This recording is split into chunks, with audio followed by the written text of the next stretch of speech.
righty. It is 4:30. We are the Monterey City Council, the Carmel City Council Special Ad Hoc Committee, but we have a special council meeting. So call a meeting order. Today is February 1st, 2024. Nova, could we have a roll call, please? Councilmember Barron? Here. Councilmember Drama? Here. Councilmember Ferlito? Here. Mayor Pro Tem Richards? Here. Mayor Potter? Here. All are present. Thank you. So we're going to run this kind of like we did the last meeting, where we'll take public comment as we go along. But public comment will be limited to no less than anytime anybody wants. There's no limit today, but I want to make sure that we can be respectful and courteous. We're here as the second portion of a meeting, which was kind of a surprise the last time. I think we all kind of thought we were going to have a lovely love fest, and I'm glad we didn't. I'm pleased the way things went. I'm glad we were able to have some discussion. I was glad we were able to get some angst out here, get the public involved and excited. So we're here today to go ahead and do the next step, which we'll go ahead and have public comment. Public comment will not be limited, though, and we'll take comment as we go along. We're going to start out with the project history. Jeff? Thank you. Can everybody hear? So before we get started, I would, this has been a real team effort. As I said last time, between the mayor and I and a couple of staff members, and back there in the corner is Fred Muir, who's been helping us. Fred, if you could raise your hand, as a project manager. And then Bob Harari, who's the director of public works, and Brandon Swanson, who is the director of planning, and the chief right here. So I want to express my appreciation for all of the work that staff has done. Let's see, I can't really see.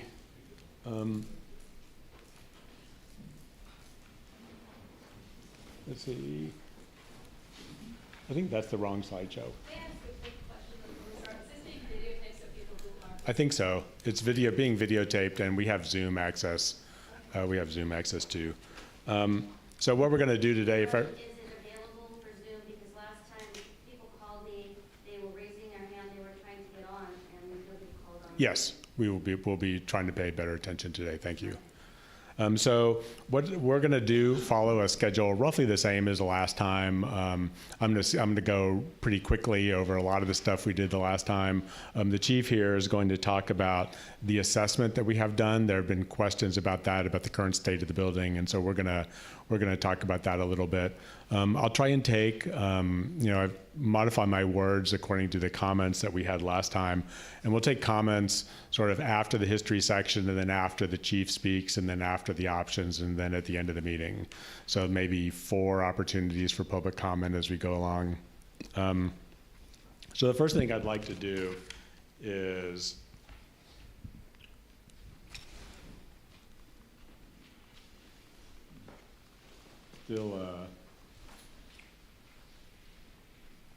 okay, well,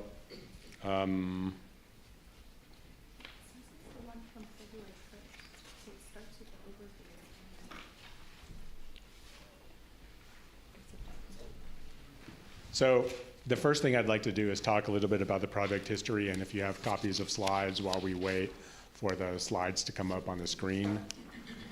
There have been some comments about from the public about what we have done so far in terms of, and it's sort of difficult to understand between the distinction between our little ad hoc committee and the council. So there's a slide here that says project history at the top. And I'd like to just go over these things. The old project, which, as I talked about last time, was sort of reconstituted after COVID, sort of came to a halt in December. And we had a discussion, the council had a discussion at the December council meeting. Dave appointed the ad hoc committee of me and Dave. We made a recommendation, as the slide says, in February of 2023 to the entire council to issue an RFP to do what we have done so far.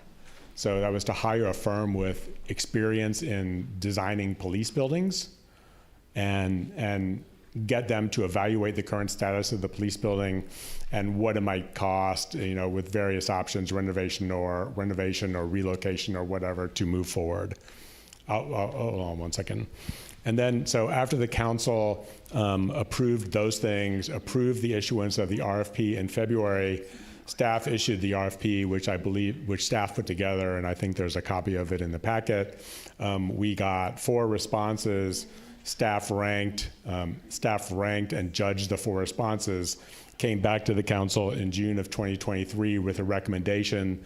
The council at the council meeting adopted, directed staff to enter into the contract with Indigo, and from that point forward, it's been basically an Indigo project until we get to October, November of last year. So yes, and you have a question, Andy? I have a statement. Why wasn't the community involved at that point? Because I think the biggest issue for most of us right now is not about the police station or any other building. It's about why there wasn't transparency. Why is an ad hoc committee made up of 2 people from city council and no one from the community was involved? Well, as I indicated just a second ago, the council has been involved. These actions that the city has taken were done not by the ad hoc committee, not by me and Dave and these staff members. They were done by the council meeting, by the council at a council meeting. So in February of 2023, we came back to the council with a recommendation to issue the RFP to go out and find a firm with police station experience. So the council gave direction to staff, not me and Dave or me and Dave and staff. And then Council members here?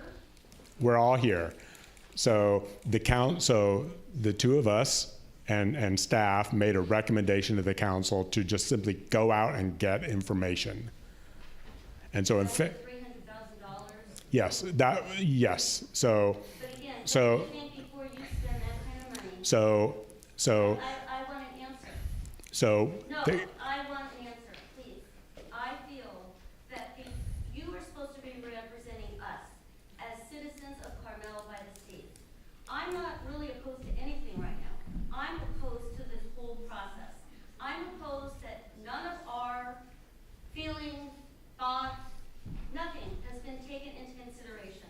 That you, whoever you are, whoever voted for it, I'd like to know who voted for it, took it upon themselves to spend our money in this community without getting any input from any of us. Why? And it just doesn't deal with this one particular issue, because I think there are other issues that have come and gone this way that we haven't been aware of. I want to know, before you start spending money and getting your own direction, why you don't get input and direction from the people of Carmel-by-the-Sea, who you're supposed to be representing.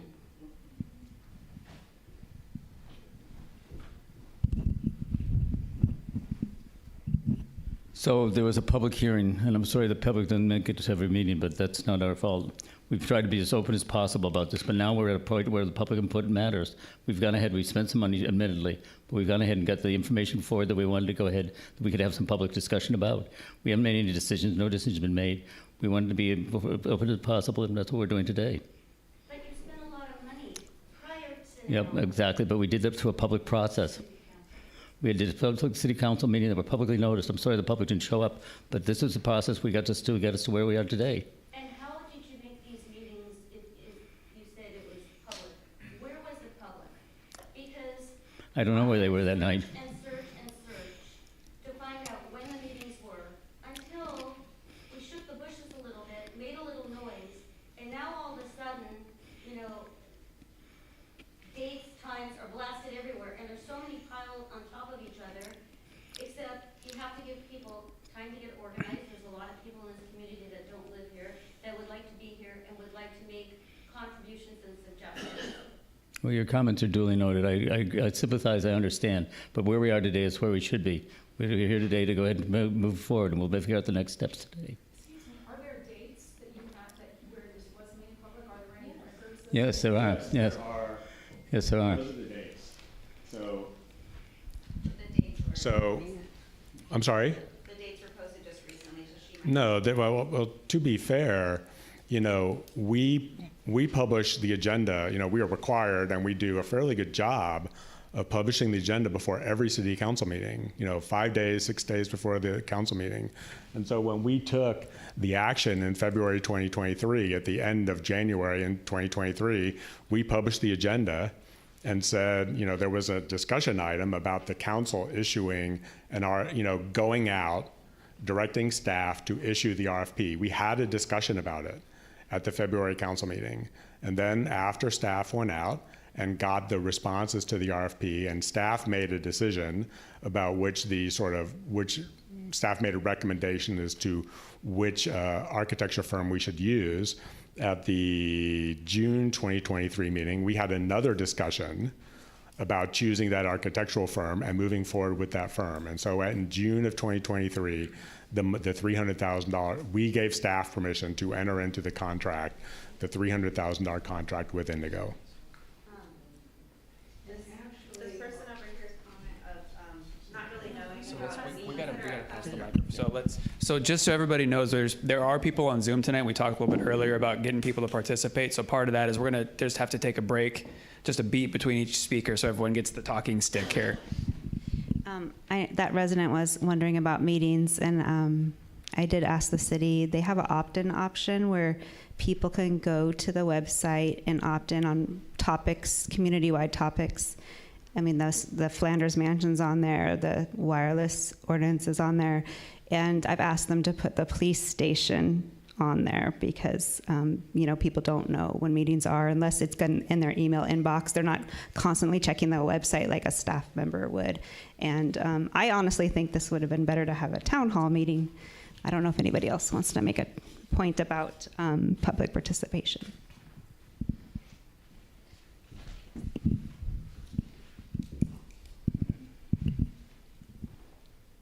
Okay, so now we'll go on, and I'll let Paul Tomasi, who's our chief of police, is going to talk about the results of the assessment that Indigo did, as well as some brief comments about his requirements. And if you look at the assessment, the requirements are sort of woven into and extracted out of and whatnot within the assessment. Thank you. Good evening, everybody. I've been back 2 months. But I want to start with that, and a lot of people have asked me why I've come back. I came back because I care about the community, I care about my staff. That's what's important. And this project started back in 2017 because of that care. We work in substandard conditions. We work in a police department that is not contemporary, does not meet our needs as far as safety and security. That's why we're here. And I'm so thankful at the last meeting for all the support from pretty much everybody here who's saying, we get it. We understand the police department does need something. It needs to be fixed, needs to be brought up to modern standards. So I appreciate that. So with that, I've also gone through the 50-page assessment, looked at it, because again, I wasn't here during that portion. But I applaud the council and I applaud the staff who were here for going out and doing this RFP and bringing in these people who are experts in police department design, structural design, they're architects. These are people who are experts. So we are not saying this is our opinion, we're saying that this is their opinion. And I don't want to get into the weeds of this 50-page report because we could talk for a month on this, I'm sure. But I do want to highlight a few things. And if you go to page 6 of the report, if you have it, it specifically talks about what are the goals of this assessment. And this is important. The first one is the one I really am passionate about, and that's improving the safety and security of the police station. I can't get into all the security risks that we have. It has been redacted, a lot of it from this report. I just can't get into it for a lot of different reasons, but there are some things with legal changes that have taken place, with the changes in law enforcement, the changes in our climate, that we have to address. We cannot continue to have a police department that is functioning in a 1966 mentality. That's the way it was designed. We really need to, and this is important to me, as I value our employees and my staff, we have to look at that as well. We have to take steps to improve our safety in the police department. Several years ago, we recognized in the fire station that exhaust fumes are dangerous to firefighters. What did we do? We invested a ton of money and we put in these filters that go on the tailpipe to protect the firefighters in the station. Most recently, we recognized the change in climate and the risk to City Hall staff. We invested money to put bulletproof glass in City Hall. These are steps we take to improve safety. We haven't taken these steps in the police department because since 2017, when I first started asking this, we have been holding and holding and holding, trying to determine what's the best course of action. We've continued to kick this down the road for 7 years. So we can't continue to wait on this. And that's goal number 1. 2 is creating a more functional and efficient work environment for police staff. We've been using a building built for policing in 1966. Think about 1966, what was going on in the world. What did policing look like? It's completely different now. We carry a whole bunch of equipment. We have a whole lot more dangerous things out in this world that we have to encounter. Drugs, violence, that's a reality. It's a reality we have to face. So we have to bring this building up to standard so we want to value our employees. 3 is making the police station more accessible to members of the public with disabilities. Wasn't a priority in 1966. It wasn't the law. It is now. To get to the police department, you have to go up 2 long flights of stairs. Or we have to try to bring you through the main department in the back, through a steep slope with no ADA parking. You might say, well, there's ADA parking on the street. That's no longer even legal to have. We can't install more. We can't have that. So we have to look for ways to change the way we provide services to this community, and that includes getting people with disabilities into the police department. Number 4 is a police station that meets the needs of the community in a way that is cost-effective and sustainable. We will get into cost down the road, but we have to look at what is sustainable. We already know by the experts and through our own staff that we have mechanical issues, electrical issues, structural issues, damage, and end of life to equipment like HVAC. Those are things that have to be replaced. There's no getting around that. We can't continue to operate in a building with that type of equipment. So that's what we're asking. We asked 5 was improving the overall appearance and image of the police station. We're constantly trying to improve the image and the look of the police station. We've done a ton of stuff over the years. We've painted, cleaned, planted, we've added lighting, but these are all minimal upgrades. If you look at that building, the roof is coming apart. We have moss and mildew growing on it. We have cracks, we have leaks. We have to take these steps to improve the overall function of this building because the building is failing. It's been leaking for several years, probably decades. 6, and the last one, is ensuring the police department has the facilities and resources it needs to continue to protect and serve its community. I touched on this already, but we need contemporary police. We need a contemporary police department. This building was built with 1966 policing in mind. It's changed. In 1966, we didn't have computers. We had landlines. We had a single dispatch microphone to talk to police officers. If you looked at our police department now, you can go in the lobby and look through the window. You're going to see about 8 different computer monitors hooked up to all different resources for the officers to get information. You're going to see our camera system monitor mounted up there. You're going to be able to see what a true modern dispatch center looks like. These are the things we have to continue to improve because policing is changing. So those are your 6 goals that we asked Indigo to go in and take a look at. What do we need to do? Where are we? So these experts went in and you can see, if you have access to the report, you can see the structural issues, the equipment issues, the lack of modern policing, the safety issues. You won't see all of them. But those are the issues. And they did a great job in this report. They really did. They identified it. That's where we're at. We now have a report, which we didn't have from 2017 to 2023, that literally tells us what is wrong with the building. Because up to that point, you were taking staff's opinion of it, which is fine, but we brought in experts. We spent the money. Hey, let's take a look at it. Let's get their opinion and have them do it. So let's go to the conclusion, which is at the end of the, seems odd to be starting with the conclusion a little bit. Yeah, thanks. But let's take a look. Conclusion. What did Indigo say after this report? What did they say? Carmel-by-the-Sea needs a new police station as soon as possible due to multiple life safety and code deficiencies. That's it. That's what they said. They identified the problem that we've been talking about since 2017. They provided 3 options, and this is where we're at.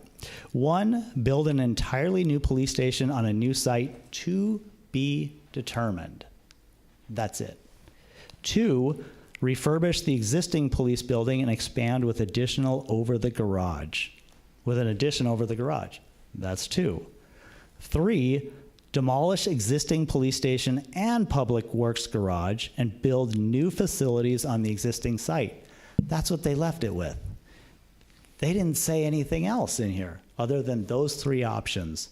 So that goes back to the ad hoc. Now, what they did do in this is they provided, through staff input, what we might need in a new contemporary police department, as far as offices, training rooms, dispatch area, interview rooms. They asked me, which I'm appreciative of, because I think I know a little bit about policing. I think I can provide pretty good input on what we need. But what we don't know through this is what it's going to look like. We seem to be caught up on the size and the square footage of this report. Those are numbers. Those numbers are based on our final number of $10 million or $11 million to refurbish the building just to get it to standard, not police standard, but city use standard, is just a number, right? That's to build it up. The $20 million that they're throwing out there for a new police building or getting this existing building to police standards and a safe area for public works to work is based off of the square footage they came up with based off what we said. I said I need 3 interview rooms. I said I need a sergeant's room. I need a report room. I need all that. So they took that and said, okay, this is about the square footage that a contemporary police department needs. We came up with 10,000 square feet. We do know that to build a police department is about $1,200 a square foot. That's the experts. That's what these people do. We know that. You can ask anyone who builds police departments. It's $1,200 a square foot. The parking area is about $95 a square foot. So they took the numbers of square footage that we gave them as an idea, and they said it's going to be $20 million. All we want to do now is look at those 3 options of a location where we might want to build a building.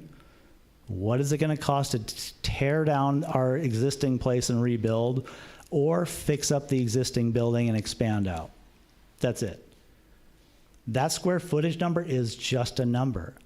That 30 million for the both or 20 million for a new building is just a number. We adjust as we go. I can't tell you what the final look will look like until we know where we can build it. We don't know that, and that's all we're asking for in this is, can we look at a couple other options? Can we look at Vista Lobos as a potential site? We don't know if that's the final. We just want to look at it. That's why that ends up going back to council, and I'll leave that for council to talk about because that's a council decision, not mine. But that's where we're at. If the square footage goes down, which most likely it will, I would think, the cost goes down. We have another page in here of the assessment report with the square footage breakdown.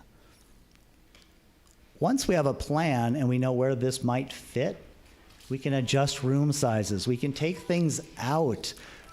My goal here is to have multi-function rooms. Rooms that work as maybe a firing range and a training room. an EOS Emergency Operations Center that works as a community room and a briefing room, so we can save space. And if we save space and make things fit for this community, it won't cost as much. And I promise you, as long as I'm here, I will always do what's best for this community and my staff. And if it's a smaller police department that works here, it will be. I give you my word, and I'm an honest person. I have to be. So that's all I have. If there are questions about the Indigo report, I'm happy to do my best to answer them. It's all in front of us. We released it, so we can talk about it. We had some questions. I'll do my job here. I've talked before, and I don't want to talk a lot. I just want to make a couple of comments. First of all, Chief, you should have been a lawyer. I've listened to a lot of closing arguments in my career. I've made hundreds of them. And I will tell you that you're very persuasive. The only thing that bothers me, and it's the same thing that bothered me from the beginning, and it's the same thing I've made comments about, you make a closing argument after you've presented your case. And your case is dependent upon evidence. If there's no evidence, then your argument is simply an argument. Now, I've listened to you, and I know a lot about police stations, and frankly, you have a lot of credibility. I'm not picking on you, okay? And I'm not opposed to a police station if you need it. The problem for me has always gone back to the same thing, which is when I saw the recommendations, first of all, you've talked about the fact that there's a report here. There was no report attached. That report came after a Public Records Act demand by an individual here that got it in front of us because we kept saying, well, where's the report? And what we were told was, we're not going to be giving you the report because of security. In other words, we're not going to let you see it, and now they've redacted it. Well, I have my own opinions about that. But the point is that the recommendation, we decided, meaning two people on the ad hoc committee decided that the Sunset Center is not a good spot, so this is what we recommend. There's no explanation in there of why. There's no input. My understanding is that this issue of the police station and modifications of it or debilitating aspects of it was looked at by a previous council several years ago, and they came to a different conclusion, or they were presented with different things. That wasn't presented. So all that was really presented, and the reason I came in here was not because of you, it was because what I saw was a recommendation with absolutely no substantive basis. And I kept saying the same thing. You can't do this in private and then expect us to eat it. And I still do not understand that. To me, if you're going to make recommendations like this, and you're going to use an ad hoc committee of two people, and I'm not picking on two people, you got to do business. I'm picking on the fact that they made a lot of decisions which appeared in that report with no substantive support for it, and made a recommendation to spend upwards of $20 or $30 million. Now, I don't know if it's 20 million or 30 million. Honestly, my experience in living here and building here is that's probably not enough. But that's, especially if you put in a bathroom, nothing personal. So my point is that I do not feel that a report like this presented to the council substantively supports the kind of conclusion that is being made, and that the public should be involved. Locations, issues of need, what we should do in this community. Can we absorb a $20 to $30 million funding bill? These are things that the people here should have input on, and they weren't being given input. There was no input there. That's my complaint. And that's why I say, and I've said it before, I think it should be done over. You've got a lot of really smart people in this community, a hell of a lot smarter than me on a lot of things, and they could bring a lot to the table here and help the community. And if you need a new police station and the case is made there, I'll be down there telling you, fine.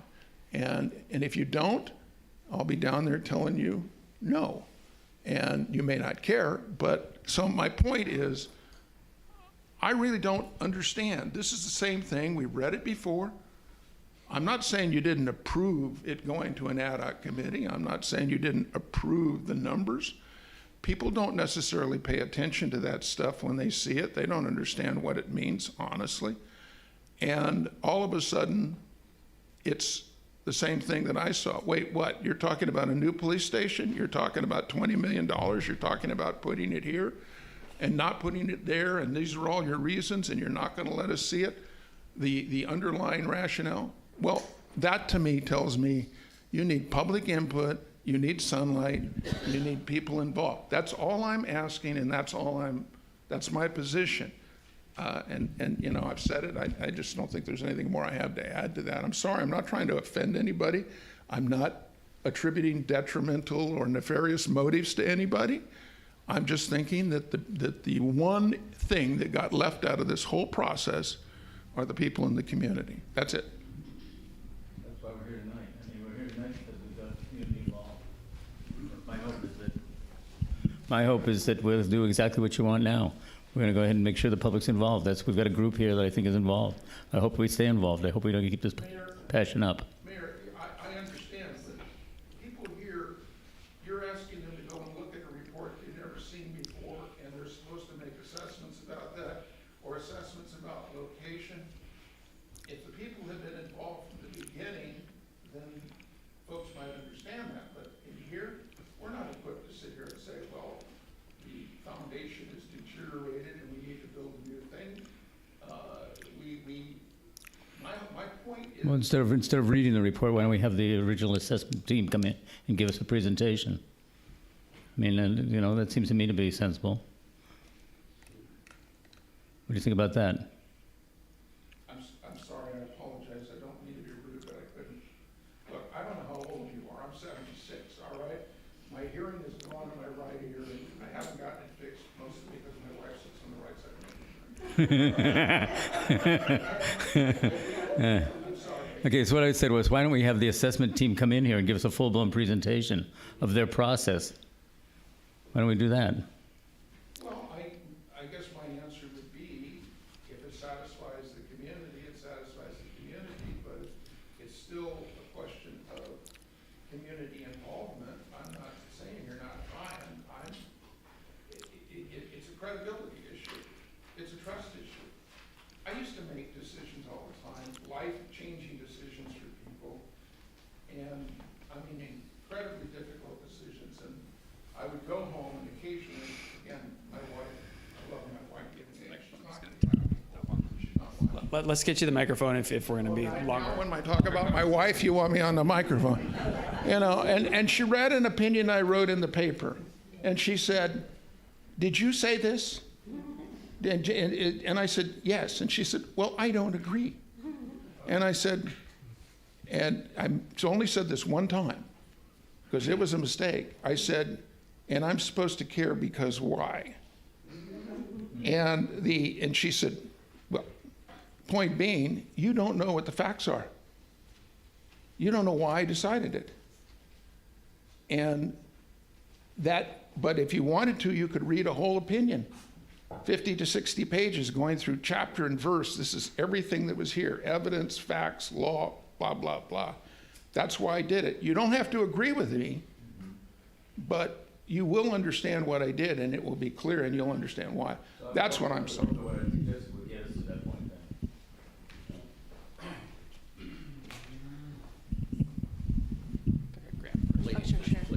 Oh, I was just going to say, I think having the assessment presentation would be a good idea. Graham Robertson, 58-year resident. Paul, welcome back. We truly are grateful to have you back. And thank you for this process. Judge, I agree with you. And I don't think there's a person in this room, based on what we've heard, what we've seen at the police station and in the report, that doesn't agree that something needs to happen here. Are we all pretty much in agreement with that? And if we are, then let's start with what Dave said. Get the experts in here, go through the presentation, look at the options. There's 3 of them. Candidly, I think Vista Lobos is the worst one. Let's rehabilitate what we have now, get Paul and his staff what they deserve and what they need, and we can move forward. So I would suggest getting these people in, let's have this meeting, and we can all go home tonight. Thank you. Maybe we should dust off the previous report, too, that was done by the previous council. That would be good, too. The one who was the architect, the firm. Casavan. Yeah, that'd be good. We get that out there, too.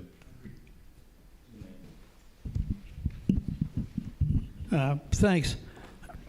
Nobody wants to sit next to me. I better take a shower tonight or something. I don't know what the problem is. Excuse me. Thank you. You're not going to tell my wife, right? No, well, if she only disagreed one time in your life, you got off lucky.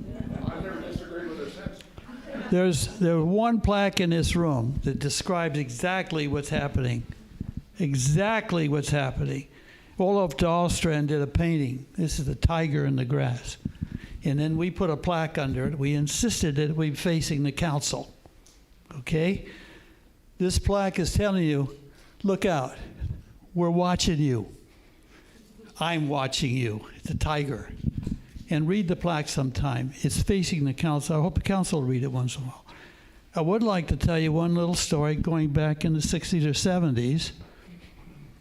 And that is, when they did the maintenance department, the public works department, it was just a field, a bunch of stuff parked there.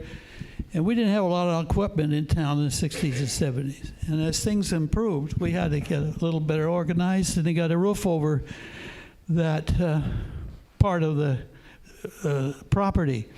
And so we decided we'd build a roof over that. That's the area south of the police department. It's a big concrete open space. Okay, let's talk about that a minute. Mayor Laiolo had a vision, and they followed through with that vision by what they wanted to do in that day was put a city hall up in that plaza, because that would put the police department, city hall, public works, forestry all in one place. The fire department would remain back where it was. So you'd have a kind of cluster. One solves all the business. Well, what happened, they poured a very strong engineered patio, very strong. And their idea was, we'll put a city hall on top of that plaza. Well, it never happened. It never happened. It was a sensible idea. So what I would like, at least have that plaza looked at. The company that did the engineering is still there. The founder has passed away. But we're looking in that company for those records to find out the stress level of that particular construction, and will it hold in addition to the police department. The man who knows where it is on vacation. He's coming back next week. But there's, I think, a pretty darn good solution. You could put the police department very close or add on to it onto that plaza. That's a no-use piece of property we own. No use whatsoever, other than to put plants out there. The forestry department puts plants out there to root for their gardens. Okay, that's what it's being used for. Thousands of dollars sitting there. So I would propose we look at that pretty closely. By the way, we're so lucky we have that man here. He is very eloquent.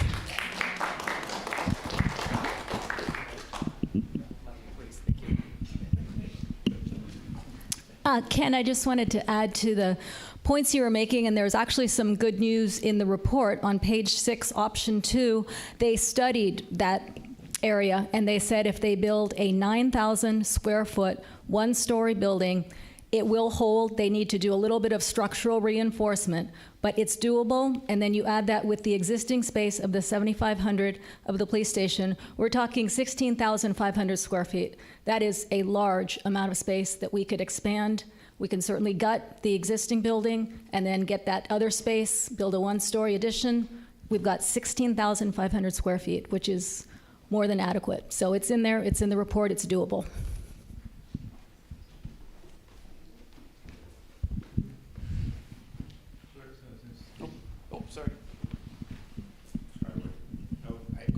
want to thank Steve Dallas. I just wanted to thank Mayor Potter for bringing up the 2016 report. We have the plans. The city's already paid for the plans. And Bob reminded me, as I'm the one who opened up this big can of worms when I was mayor back in 2016, and started in 2017. And the budget we had was $2 million to $3 million to rehabilitate the police station. Now, of course, it's gone up. We need a bigger police station. We were trying to get a bigger police station then. But I also want to echo, so thank you, Mayor Potter, for being able to get those plans, dust them off, as Melanie Billig said last time, and lay them out. There are plans. Whether the architect quit, I don't know what happened. That's after my term, but we have the plans. We own them. The city owns them. I talked to Tim Maroney, our old building official, and he says there are plans from when Ken White was here and Mayor McLeod was here. They did a whole structural study on that police station, on the public works. My big concern was at the last meeting is when somebody tells me there's foundation issues, besides caring for our police department, I care for this guy's department right here. These are the men and women that work every single day like our police department, Bob's department, Public Works. And by God, I know you're thinking about redoing and expanding your police department, but our men and women in our Public Works need to be up on top and out of the hole. It rains on them, it drips on them. It's been doing it for years. Since I was a little kid, I'm going to be honest with you, it's always been leaking. But we have to think of their department also. Bob, where he works, doesn't have any issues, but where his employees are, I can promise you have some major issues. And I know this council has gone through their step by step. So, a couple, and I have to listen to what Chip Rearick said last time. He said, we're still paying off bonds from Sunset Center. Do we want to burden this generation and my daughter's generation with a bond that is going to be paid off another 30 or 40 years? We have so many other things besides a police station and EOC. I absolutely agree. It has to be done. It has to be upgraded. Does it have to be 15,000 square feet? Probably not. But it has to be different community rooms, and I'm glad Paul is back to help with that. And I'm glad the report did come out. We spent some money, but you need that. Probably some seismic upgrades need to be done. My biggest pet peeve, and I know Rich Pepe said slow down. These meetings are great. But Jeff, I'm going to point to you because you're the one who talked most of the time last time. One meeting after another meeting after another meeting after another meeting is not fair to this community. It's not fair to these 7 staff members that are here tonight. And it's definitely not fair to your other 4 other council members, including Mayor Potter. If you're going to go on vacation in March, that's fine. It's not a pressing issue. We can work step by step through it. But when you jam 5 or 6 meetings in the month of April, it's absolutely unheard of. And to have, Bob and our Public Works, our administrator, these people cost money to stay over here every night. They have other things to do. The other 3 or 4 council members have other items that have to get done in our city, besides a police station of urgency that has been sitting around for a while. So we all know we need a new police station. We need an upgraded police station. There's been rumors, I'm going to be as blunt as I can. There's been rumors that a police station, Jeff wants to put a police station up at Vista Lobos so he can get low and moderate income housing on top of it, that we, the city, have to pay for. Now, it's just a rumor. This is what I get when I go to the post office. I can't make it up. You haven't seen me in the last 6 years, maybe at one meeting. I'm telling you, there's a fire brewing, and it's a big fire. I don't plan on running. I don't want to see, other people having to run, but it's frustrating. This community is absolutely frustrated with process. You don't get these people up here in this front row to show up. Now I can see Carl, he's been here forever. Graham, he represents the CRA. Melanie's you don't see all these other people, but you're frustrating the process. Slow it down, as Rich said. Slow the process down. We don't need to push and push and push. Having these public meetings so often, I would ask the mayor and the vice mayor, Bobby and Dave, to Dave has the ultimate power to say, no more meetings, let's take a break, let's take a step back. I really appreciate that he wants to bring in those consultants so we all understand how Fred Muro got to where we're at. We're all kind of a little confused. But there's so many things that need to be dusted off even when Chip was a planner here. I can promise you they're in our files. Mayor White and Mayor McLeod did all that studies. We just have to dust them off, just like the plans that we did in 2016. They need to be dusted off. As Melanie said, roll them out. Let's see them. Let's see if we can expand them. And let's keep within our means. We don't need a huge $30 million, $20 million budget. If we have to build one project, wait 5 years and build another project, let's do it that way. But by God, do not forget Bob. We have Paul over here. We have Bob over here too, and he does just as much work that you all don't see behind the scenes. And his staff needs to be taken care of also. So, sorry if I'm pretty emotional about it, but it's pretty hard to see that the community is so upheaval. And I know Bobby doesn't like seeing upheaval and spending money, but I can tell you, I promise you, there is a fire brewing. And when I heard Chip say, look, he said it to one of the constituents out here, we're already paying a bond that we're still paying on at Sunset. And he's got plenty of other projects. Bob is the Mr. Project. He loves projects. But we're going to lose Bob in a year or two. He gets to retire. So just take a deep breath, council. Take a deep breath. Don't push February. One meeting, let's get the consultants in. Let's all understand it. Then let's try to move forward. But you got a police station, you got the thing, you add on to it. We were going to do it 6 years ago, I should say. It's doable. You seismic upgrade. This building needs a high seismic upgrade, I guarantee. Where Brandon, all his people work. Maybe they can have a space up there where they can have some people off-site, as somebody had mentioned before, because they have planners. So just my thoughts. I'm sorry it's so emotional, but I can tell you, it's you get an earful being at the post office to drop off a piece of mail. So, thank you. Won't step on you this time, Melanie. Anybody else? So let's see if we can maybe pick up on Graham's comment here a minute ago.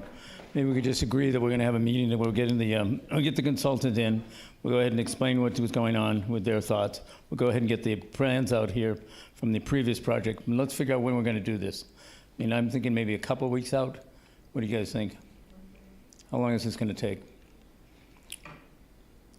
So rounding up the architects has been the problem. Getting the people that you want here to speak definitively or speak to you remotely. That's probably going to be the linchpin. I think we want them here in person, Fred.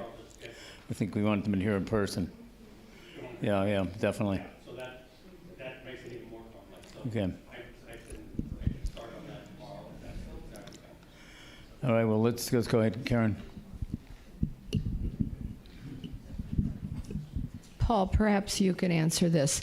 This dusting off of the old plans, there were reasons that those old plans weren't put into effect, but am I to understand that the Indigo was the most thorough look at what exists that we have had by people who are expert in building police stations and knowing about police stations? So this is the most thorough we've ever had. Is that correct? Yes, I don't have microphone. I was waiting. Correct. The Indigo report is much more in-depth, a much deeper look into the existing structure and foundation and function than what we did in 2016. Correct. Can you reiterate a little comparison of 2016? Because I think we're talking apples and oranges when we look at what these consultants did. Well, in 2016, we got to the planning phase where we had architectural designs that came in, and the project stalled during that phase because of the look and not a good look for the city. It didn't fit our kind of our design standards or look. That was the big pushback. So we continually downsized, changed it, created space. But I looked at those plans actually this week because they're in my office, because I wanted to go back and look at some of this history. There was talk of reinforcing the foundation if we do build on it, but not in depth as to what the foundation looks like, and really a close look at the seismic part and the foundation itself. But it was a designed, part of the design is to reinforce it if we were to build on there. So I think Indigo went in and did a little bit more work than what we did back then. And also, did Indigo find out that there was upgrades in addition to what was found in 20? Did Indigo find out there were upgrades needed because of the extent of the project that weren't covered in 2016? So I think that's important. Yeah, and that's a good point, and I think this will answer your question, Dale, which Dale's question was, could I live with that design now? No, because the Indigo report identified other issues, including the ADA accessibility, the parking, and the security function, or the security concerns that we have. Those were not all included in the original plan. So I couldn't live with what we had designed in 2016. Sorry, I was trying to remember the year. Okay. Well, I remember that pretty well. 2016, I went head to head with Carolyn Hardy quite a bit on this subject, and so I remember it well. And I think the main reason that thing failed was because of the placement of the annex building. Right, it was going to be on the sidewalk, and it was going to be high, and so that was the main reason it failed. And then when the council changed, when it went from Dallas's council to Potter's council, it changed, and we nixed that because of the makeup of the council. Ended up actually nixing that whole program. And my question to you, Paul, is back then your main thing was an evidence room. You've been wanting an evidence room for as long as I can remember.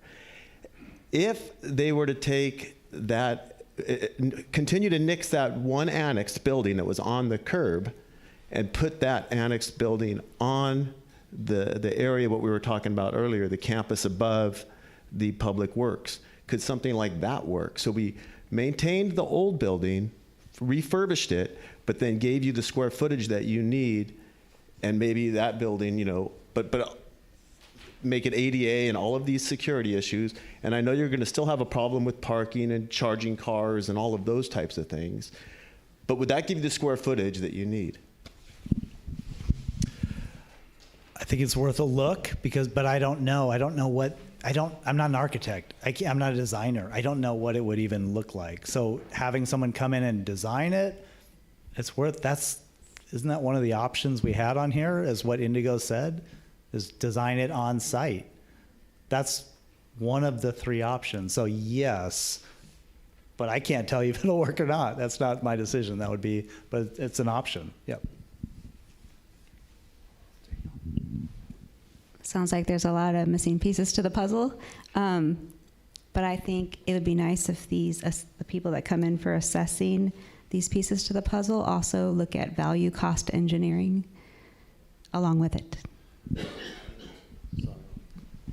I don't mean to hog this, but I think it's important to understand, though, every time we do have somebody come in and assess and look and redesign, it costs money. So that $300,000 that we're talking about, that number is going to go up every time we look at a new idea or a thought. So I think it's important that we all understand that. Thank you. I am concerned about the cost too, and another thing that I wanted to mention, and this is what I'm hearing from people. When we had the January 8th meeting, we were basically going to vote whether to go forward. The recommendation was to do the Vista Lobos, and I think what people are concerned about is that they were not involved in that project, and if we voted to go forward with that, we would be spending money on soil studies and other studies and more hundreds of thousands of dollars on Vista Lobos when the public has not had the chance to say, maybe we don't want Vista Lobos. Maybe the remodel and expansion option is what we want. So I think we need to make that decision first before we spend any more money going forward on this project.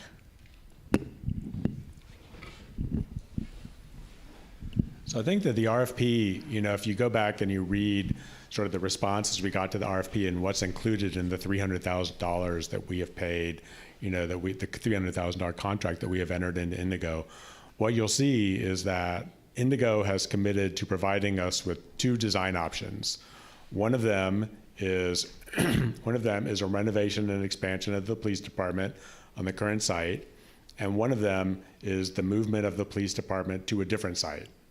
So this is part of the thinking that went into whatever negotiations happened between staff and Indigo and the signing of that contract, or bringing that contract forward to the council, back in June, whenever it was, included these options.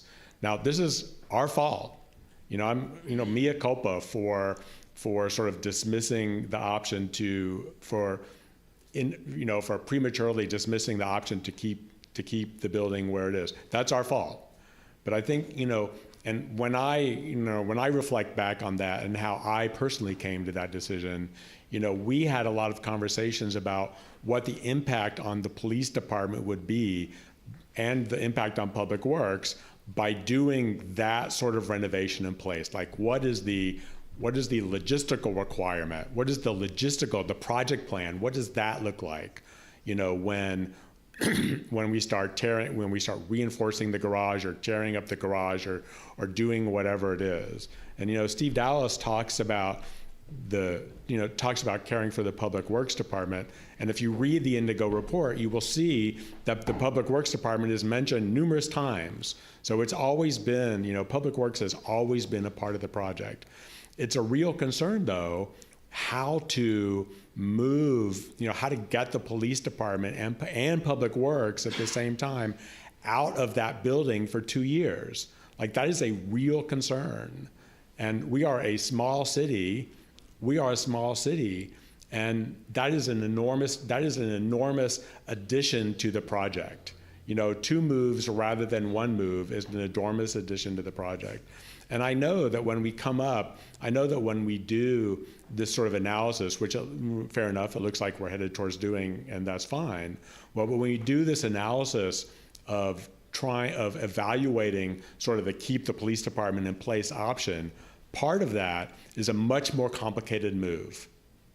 It's much more complicated to set up temporary headquarters at Vista Lobos, just to use that as an example, or some other site, or find a building somewhere that we can move a secure building that we can move the police department into and have them function as a police department for a couple of years. Paul, especially at the last meeting, talked about the requirements, like the things that the police department does. Whether it's storing evidence or interviewing people that come in or taking care of minors or issuing parking tickets or whatever. And when Indigo produces this sort of move report for keeping that location in place, all those functions need to go somewhere. So who is going to look after the evidence that we have now, that's actually at the police station, and the evidence that comes in the next 2 years? Where are we going to put minors? If we set up trailers or some other temporary facility in one parking lot, or however it is it's going to be, how is that all going to work? And I'm not at all suggesting that this stuff is easy to do, that this stuff is beyond us. I'm not suggesting that we can't hire someone, we can't hire a project manager and build whatever we need to build in the parking lot, or find some space downtown, or whatever it is to do all these functions. Just that it adds a layer of complexity to the project. And when I reflect back on my going with the Vista Lobos option, things like this make projects a lot more complicated. And I know it's just a lot of more steps on the project plan of moving evidence and moving booking and moving all that stuff. But this is an enormous project. Like, it's a really big project, past the scope of anything that we have done, certainly since probably any of us have been here. It's not like moving the fire department. You know, there's a lot more electronics involved now. There's security involved now that's like, you know, that the fire department doesn't have. So that stuff, you know, given my background, that stuff just gives me pause. And I don't say this to justify my decision or apologize for my decision or anything like that. This is just what I was thinking. And when we had these discussions about what the recommended option was, you know, what the subcommittee was going to recommend, these are the things that are going through my head, right or wrong.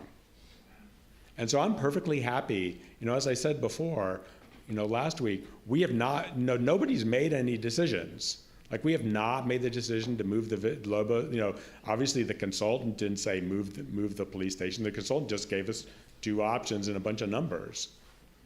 And so we, you know, it's the community's decision, you know, all of us, to decide which things we are going to explore. Now, personally, I would say that, you know, personally having heard these things, I would say that I'm perfectly okay doing the work to manage a sort of a rebuild in place, like either a raise in place or a rebuild in place, whatever that looks like. Like that, it's really completely fine to do that. But I think it would behoove us, you know, if we discover that, you know, we sort of have paid, you know, sort of entered into this contract to do these 2 options. And I think it would behoove us, you know, if we can ever get to this point of having something to compare it to, like what would moving the police station to another site look like versus keeping the police station where it is. That gives us something, you know, that would give us like an apples to apples comparison of doing this option versus doing that option, as opposed to doing the rebuild in place or renovate in place or whatever it is, and saying, I don't know if this is the best we can do. Like, I don't know, because we didn't investigate that option over there. And I know that, you know, Bobby, that Councilmember Richards is very concerned about money, and we are all concerned about money. But that $50,000 part of the $300,000 project, or whatever that amount of work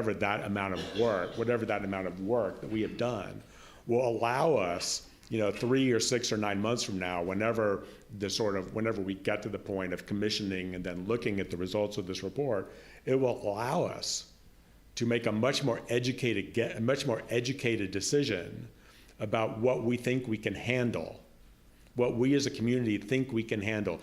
Are we able to handle moving the police department to another location for 2 years? Can we afford it? You know, is it going to cost $100,000 or is it going to cost $3 million to literally pick up the police station and move it? Like, I don't know. You know, you've heard me say a lot that I don't know how much these things cost.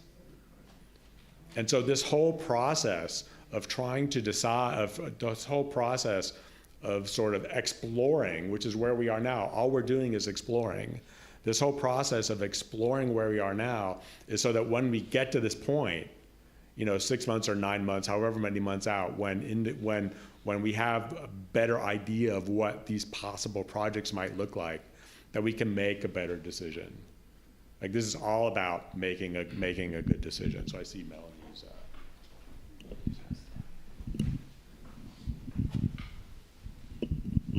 I think we all realize that this is tremendously complex going into this project. That's going to make the fire department and Sunset look like a piece of cake.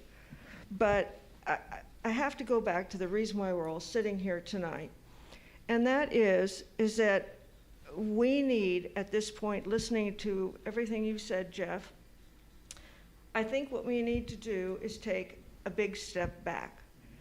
And that would entail admitting that the public, at least that's been at these meetings, is not happy with the process. So I'd just like to suggest that, given everything you said, Jeff, and given the frustration of the people sitting out here, that we do need to take a step back.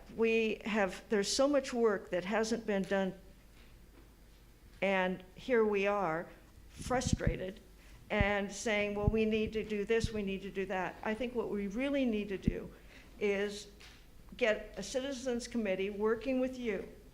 If we had a citizens committee then they would, at this point in time, be able to say to us, all sitting here, well, you know, we looked at 2016, and we've looked at what the Indigo people have proposed. We've looked at all of this, and this, we're coming to the council, we're coming to the community, well understanding what has been done in the past, why we need to do today what you all are recommending. But no one feels secure about that because it's only 2 people and staff working, and none of us have understood anything up until, you know, last meeting and this meeting about what's going on. We have been totally excluded. I'm not talking about myself. I'm talking about all of us as representative of the community. If it had started out with you two as the leads, but if you had picked half a dozen people in the community to work with you on this, to understand and to liaison with all of us, our different groups, the neighborhood and whatnot, we wouldn't even be sitting here tonight, you know, talking about it this way, because we would have people that you would have picked or have volunteered and you have picked to represent all of us and to understand all of these issues, and then them being able to support something and at least get it on the table. And we've got 3 proposals that have just been thrown at us, and we don't have, as the judge said, we don't have the background to be able to really discuss this at this point. And I don't know if you think you guys do, but you know, this is getting to be ridiculous. We've got other meetings that have been, you know, planned for, but the whole issue is that we just need a greater outreach. And we need to not just have a bunch of extra meetings that are talking about the same thing. We need to start moving forward. We don't need, this is not, you know, a race that we're trying to accomplish. It's information that should have been started 6 months or 9 months ago with community members and representatives from organizations, so that we could disseminate information as it comes down the pipe to you guys, and also to help support you in even hiring Indigo, looking at all these people. There would be more camaraderie in the whole thing. There would be greater transparency and greater understanding, which is the most important thing, about what the options are and what we all would like to see a recommendation that is based upon something other than, you know, just staff and ad hoc committee. And it's not, I'm not trying to hurt anyone's feelings or be, you know, or be overly critical. It's just how a big project like this needs to move forward in a community that pays attention and cares deeply about what happens in major departments. So I just throw that out, that we need to broaden the group and start looking, get these people together and start looking at what is available, what has been done, what you have done, and see how we can get together and move this along.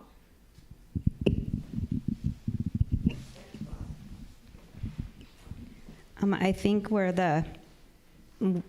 by the way, at the strategies meeting, I said, yes, we need to look into the police station and fixing up the repairs, and I voted for the council to look into it. I think Jeff hit the nail on the head. Where the trust broke down was when Indigo gave, for $3,000, gave 2 design options: a demolition and expansion, or move station to a new site. And the recommendation was 1 and to the council, but the problem was it was now rush it, pass it through, is how it was written in the staff agenda. So that's where the public went on alert and said, I have no information. What's happening? And that's where we are today. I just wanted to go back and make a comment about the trailers. The trailers cannot be the reason that we don't look at the remodel option and we say we've got to spend $20 million on a new building because we don't want our officers in trailers for a couple years.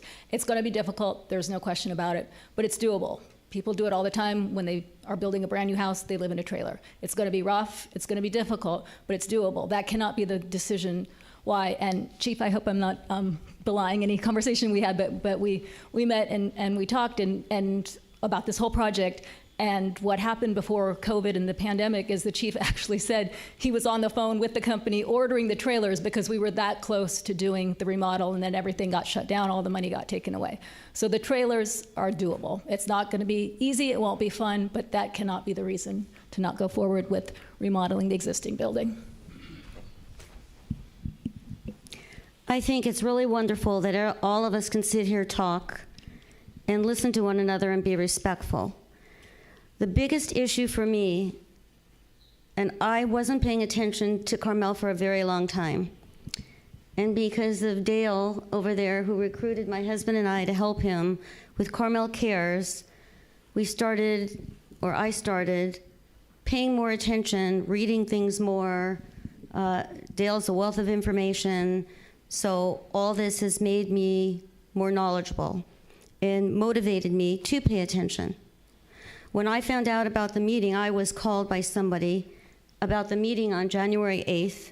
I attended because we live across the street from Vista Lobos Park. That's a parking lot. I have no problem with it being a parking lot. I have no problem if it's a police station. I have no problem. It belongs to the city. What I have a problem with is the process that anything is done on that piece of property. And that's why I came to attend the meeting.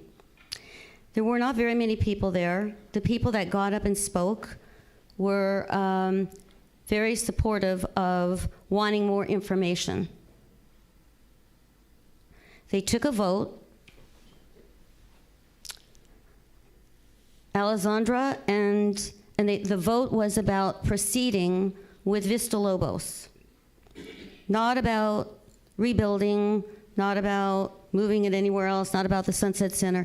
It was strictly based on Vista Lobos. And I sat there thinking, well, they're going to want to investigate all the other possibilities. Alessandra voted to involve more people. Karen voted to involve more people. They didn't vote. It wasn't a vote. It was a recommendation. It wasn't voted. It was a recommendation. Dave voted to proceed with, he thought you should proceed with Vista Lobos, as did Jeff, and then Bobby agreed with them, said he could go along with more investigation. So the next thing I know, I read the Pine Cone, and it says that they're going along, doing more investigation with Vista Lobos. Nothing was said about any of the other options. Money had been spent, and that is my concern about whether it's the police station or anything else in this community, that it cannot proceed unless you get the community involved. That is a very important factor to me in this. I am happy to hear all these different ideas about the police department and the location. But there's going to be many more things coming up on the agenda. And personally, I don't really want to go through this kind of nonsense, attending meetings and things being pushed through. That doesn't make me happy, and it doesn't make a lot of other people happy. It has to be opened up to the community to get community input. I thought, I mean, maybe I'm naive, that that's the purpose of voting representatives, because you feel they're going to talk to you and they're going to represent you. And I did not feel that way.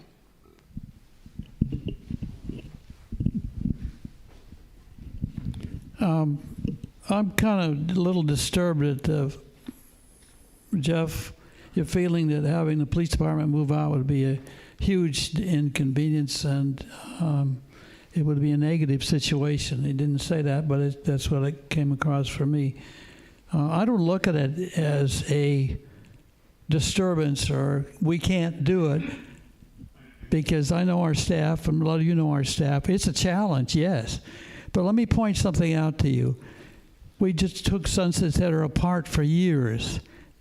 All of the organizations that use that center weren't able to take the income that they needed badly, and we moved the staff out as much as we could, and it worked pretty well, and they worked at it to make it work. We moved the whole fire department out while we redid their building, and it was a disruption. But they did it, and the fire department is done. This building here, we moved the whole city government out of here to a little bungalows over at Sunset Center. It was a disturbance, but it worked. And look what you got now. So for Pete's sake, I don't believe for 1 minute, for the police department is going to move out for a couple of years, what are they going to move back into? That's the point. What are they going to move back into? And I think it'd be a lot happier when they do it.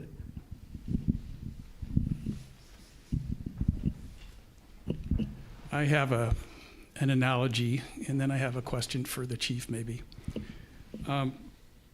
If we were a software company, and I know city government works differently because I've been working with it for 3.5 years now, learned a lot. But if we were a software company, we'd be really good at getting investor money to write incomplete specs over and over and over again, never really doing the interface. We'd be really bad at picking a ship date, because at some point you have to pick a ship date. In the software industry, you'd think it was scientific, but it wasn't. It's when's the next trade show, because you had to present your software there, and then you back into it. So at some point, somebody here needs to pick a ship date for the chief and the officers, because I've gone on 3 ride-alongs, and it's pretty sad when you get on the inside and you see it. He's right. It's actually disgraceful that we waited this long, 20 years. So somebody here, pick a ship date, please, and let's start working on when we're going to have a building, because then you start visualizing, seeing the building that's actually there, wherever it is, and then all of us can come up with it. We've got some really smart people in this town that probably could have written the specs for the police station. A lot of them work for the police department, and they ride around in cars all day long. So let's stop that. Chief, you brought up last time that we're the only community, I believe, in Monterey County that has their own 911 system, other than the county having one big one, I guess. As part of this project, and you also indicated that that's a big deal in terms of equipment and space, and that's one of the things that was driving you. Did that study, and I apologize, I haven't read it. I've got a lot of other projects that I'm working on, with Bob on, but have we analyzed what that costs us, what the downside is of tying in with the overall county system, what kind of response time? I love the response time now, but what would happen if we did that? And if not, shouldn't we do that before we start designing a building that has to house that, or not? And that's my question. And I don't expect you to answer it right now because it's complicated. And that's enough. I thought you were going to ask me a software question.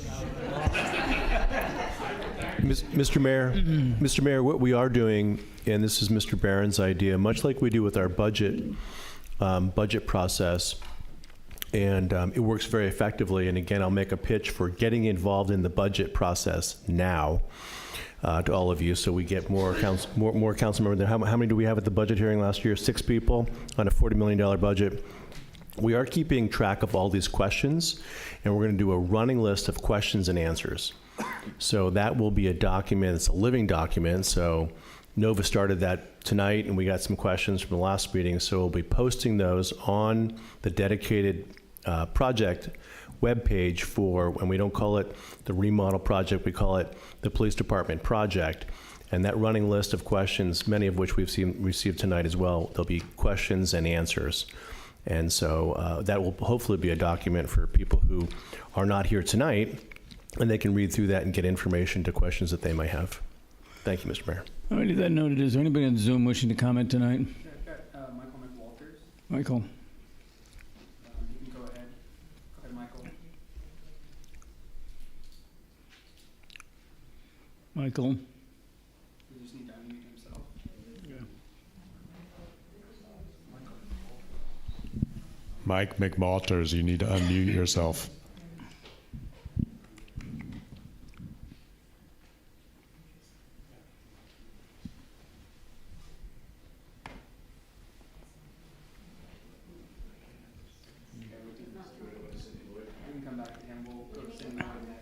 Here's Cindy Lloyd.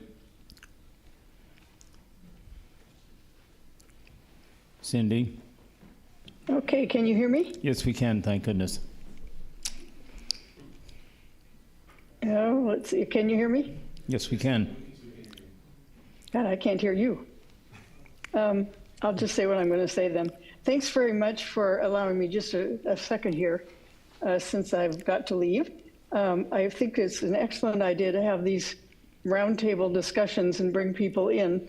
I'm going to do a little shout out though for people who haven't been aware of what's going on, that if everybody would subscribe to Chip's Friday letter, the information is always there and you can look further into what's there to find out when these meetings are, what is on the agenda. So it is available, it just takes a little work. I agree completely that the police department needs a new building, whether it's a renovated building or a brand new building, but it is time to take care of the police department. And with that, I'm going to have to say goodbye because I have to leave. Thank you. Thank you, Sydney. Sydney, is there anybody else wishing to speak tonight? Let's try Michael McWalters again. He wants to unmute himself. Michael?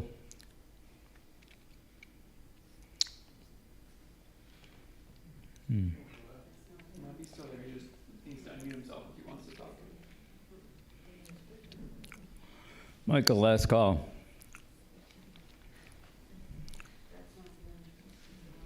Imagine he doesn't want to talk. All righty, we'll bring it back here. So let's see if we can get this kind of sense of closure here for a moment. I think what we agreed was we would have a meeting in the near future to go ahead and have the consultant come in and give a presentation on what he has discovered. Also, go ahead and dust off the old plans, a more global discussion about this. We didn't have a date fixed in mind. I'm not sure when we would want to do that. Maybe what we could do is we could huddle up. Jeff, you and I could talk with staff, and maybe in the report out next week, we could have a date in mind. We could go ahead and set it up. We have council comments. We have comments. We have city manager's comments. We could make some statement then about what we think would be a good time and put that out for the public to go ahead and see if they would agree. You know, when to be a decision, we just pose a date at that time. Then we can go ahead and get a format lined up, and I think that makes sense. We're getting heads north and south, east and west, or south. Okay. All right. All righty. Well, thank you all. I'm sorry about the angst. I'm sorry about the confusion, but we've got to get some more moving forward. Thank you all. Love this format. Yeah, I like this format, by the way.